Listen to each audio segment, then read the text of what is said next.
अतिशय मोठा विनोद केला। काय विनोद केला? म्हणाले भाजपच्या गुंडागर्दीला कंटाळून आणि पोलिसांच्या दहशतीला कंटाळून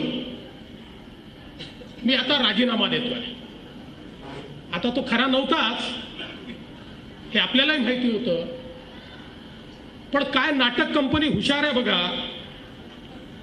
या कल्याण डोंबिवलीच्या निवडणुकीमध्ये एक घटना, एक भाजपच्या कार्यकर्त्याने कोणावर हात उचलला, एक दाखवा।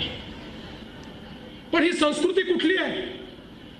अरे महानगरपालिकेच्या निवडणुकीकरता आपले उमेदवार पडायला लागले म्हणून या ठिकाणी आमची जी उमेदवार आहे गुडिया जितेश सिंग, तिचा धीर रितेश सिंग, याच्या अंगावर तुम्ही गाडी चढवता, त्याला मारून टाकण्याचा प्रयत्न करता।